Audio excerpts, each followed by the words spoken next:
किसी बच्चे का एक प्रश्न है, मैं चाहता हूँ कि मैं सबसे तेज बनूँ, सबसे आगे निकलूँ, चाहे वो परीक्षा हो, कंपटीशन हो या फिर क्लास टेस्ट।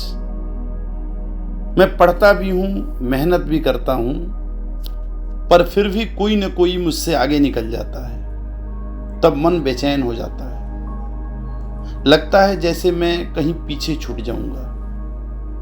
क्या करूं?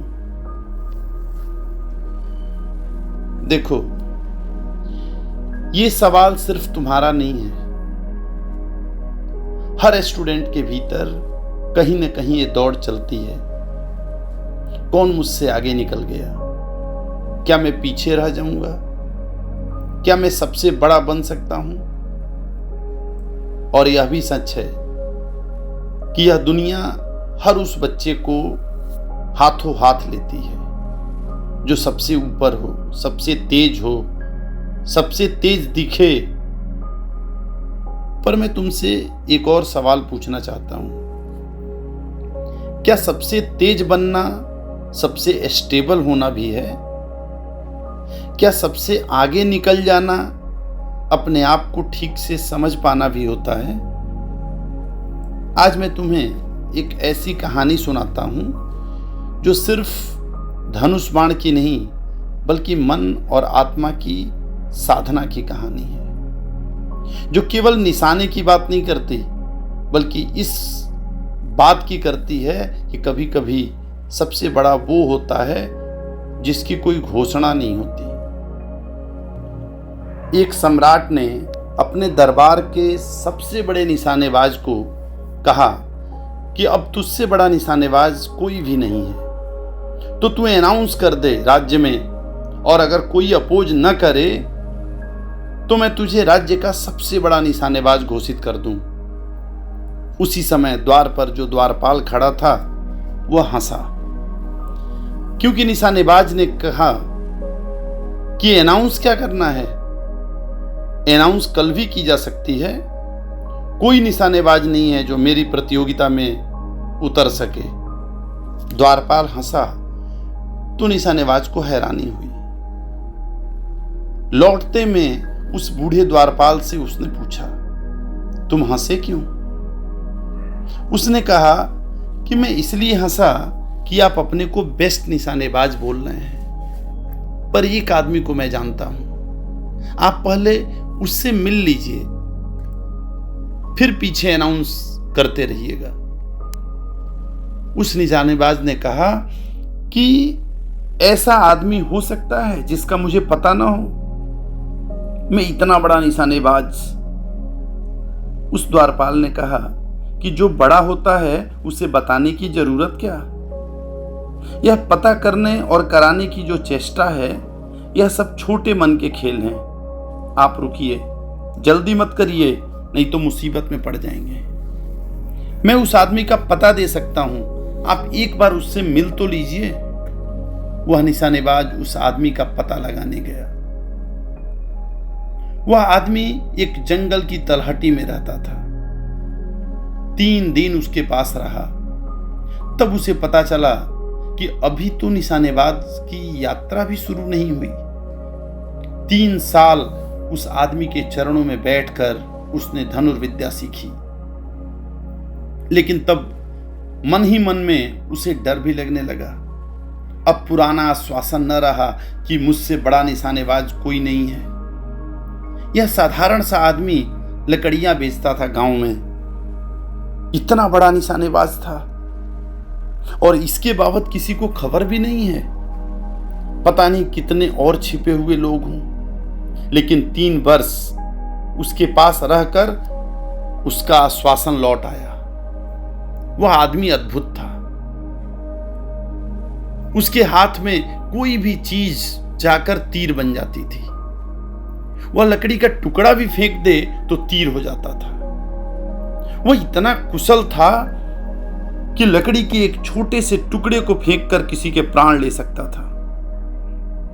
वह चोट ऐसी बारीक और ऐसी सूक्ष्म जगह पर पड़ती थी कि उतनी चोट काफी थी कि खून की एक बूंद भी ना गिरे और आदमी मर जाए।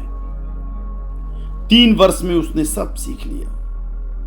तब उसे लगा कि अब मैं घोषणा कर सकता हूं, क्योंकि अब उसे ये कहीं कठिनाई थी कि यह जो गुरु है उसका, इसके रहते मैं चाहे घोषणा कर भी दूं, और यह गुरु ऐसा नहीं है कि विरोध करने आएगा, लेकिन इसकी मौजूदगी मेरे मन में तो बनी रहेगी कि मैं नंबर 2 हूं। तो उसने सोचा कि इसको खत्म करके ही चलूं।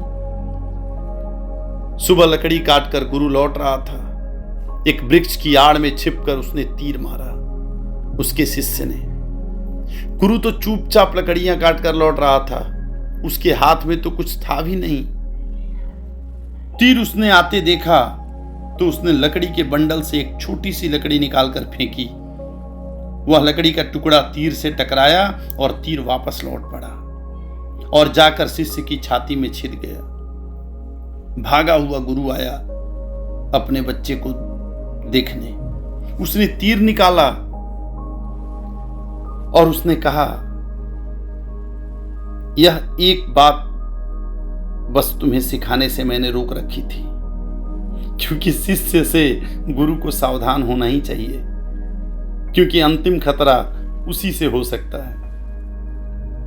लेकिन अब मैंने वह भी तुझे बता दिया, और अब तुझे मुझे मारने की जरूरत नहीं। तू समझ कि मैं मर गया। तू अब जा सकता है। मैं एक लकड़हारा हूं, और अब आज से मैंने निशानेबाजी भी छोड़ दी। लेकिन जाने से पहले एक ध्यान रखना, मेरा गुरु अभी जीवित है, और मेरे पास तो 3 साल में सीख लेना काफी है। उसके पास तो ये जन्म भी कम पड़े। अनाउंसमेंट के पहले कम से कम उनके दर्शन तो कर लेना। उसके प्राणों पर तो निराशा छा गई। ऐसा लगा कि इस जगत में प्रथम निशानेबाज होना असंभव मालूम होता है। कहां है तुम्हारा गुरु, और उसकी खूबियां क्या है? क्योंकि तुम्हें देखने के बाद अब कल्पना भी नहीं आता, इमेजिन भी नहीं आता कि कोई और इससे ज्यादा भी निशानेबाजी जानता होगा। उसके गुरु ने कहा कि अभी भी मुझे लकड़ी का एक टुकड़ा तो फेंकना ही पड़ा। इतनी भी आवाज, इतनी भी चेष्टा, इतनी भी वस्तु का उपयोग मेरी धनुर्विद्या की कमी है। मेरे उस गुरु की आंख भी तीर को लौटा दे सकती थी, उसका भाव भी तीर को लौटा दे सकता था। तू उस पर्वत पर जा, मैं ठिकाना बताए देता हूं, वहां तू खोजना। वह आदमी पर्वत की यात्रा किया। उसकी सारी महत्वाकांक्षाएं धूल धूसरित हो गई थीं। उस पर्वत पर सिवाय एक बूढ़े आदमी के कोई भी नहीं था, जिसकी कमर झुक गई थी। उसने उस बूढ़े आदमी से पूछा कि मैंने सुना है यहां कोई बहुत प्रख्यात निशानेबाज रहता है। मैं उसके दर्शन करने आया हूं। मुझे एक लकड़हारे ने भेजा है। उस बूढ़े आदमी ने इस युवक की तरफ देखा और कहा, प्रख्यात निशानेबाज तो मेरे गुरु हैं, पर अभी शायद तुम मुझसे ही मिलने आए हो, क्योंकि एड्रेस पे नाम मेरा ही है। पर आए क्यों हो? मुझे निशानेबाजी सीखनी है। ठीक है, पर अगर तुम निशानेबाजी सीखना चाहते हो तो गले में धनुष क्यों टांग रखा है? उस आदमी ने कहा, धनुष क्यों टांग रखा है? निशानेबाजी धनुष के बिना सीखी कैसे जा सकेगी? तो उस बूढ़े ने मुस्कुराकर कहा, जब असली विद्या आ जाती है तो धनुष की जरूरत नहीं रह जाती। धनुष और तीर तो तब तक जरूरी हैं जब तक साधना अधूरी है। जैसे संगीत जब बाहर के हारमोनियम से आता है तब तक उसे बजाने की जरूरत होती है, लेकिन जब सुर भीतर से उठने लगे तो कोई भी वाद्य यंत्र, बीड़ा, हारमोनियम, कुछ भी सिर्फ सहारा बन जाता है, रुकावट भी बन सकता है। जब भरोसा आत्मा पर आ जाता है तो किसी बाहरी चीज की जरूरत नहीं बचती। यही वजह है कि जब साधना पूरी हो जाती है तो साधन अपने आप छूट जाते हैं। लेकिन अब तू यहां तक आ ही गया है तो चलो देखते हैं तेरे भीतर क्या है। तू सोचता है कि तेरे निशाने अचूक हैं? उस युवक ने तुरंत उत्तर दिया, बिल्कुल अचूक। 100 में से 100 निशाने मेरे लगते हैं। अब इससे ज्यादा क्या हो सकता है? बूढ़ा मुस्कुराया और बोला, यही तो बच्चों का खेल है। 100 में 100 लगना ये गणित है, साधना नहीं। जो परसेंटेज में गिनती करता है वो बाहर के खेल में है, अभी भीतर गया ही नहीं। अब तू मेरे साथ चल। और वह बूढ़ा उसे पर्वत के किनारे पर ले गया, जहां नीचे भयंकर हजारों फीट गहरा गड्ढा था और एक पत्थर बाहर निकला हुआ था। वह बूढ़ा सरक कर चलकर, जिसकी आधी कमर झुकी हुई थी, जाकर उस पत्थर के किनारे खड़ा हो गया। उसका केवल आधा पैर का पंजा ही उस पत्थर पर खड़ा था। नीचे इतना गहरा खाई कि अगर एक सांस चुक जाए तो वह सदा के लिए समाप्त हो जाए। उसने उस युवक को कहा, अब तू भी आ करीब और ठीक ऐसे ही मेरे बगल में खड़ा हो जा, थोड़ा जगह है। उस युवक ने कहा, मेरी हिम्मत नहीं पड़ती, हाथ पैर कांप रहे हैं। उस बूढ़े ने कहा, जब हाथ पैर कांप रहे हैं तो निशाना सधा हुआ कैसे हो सकता है?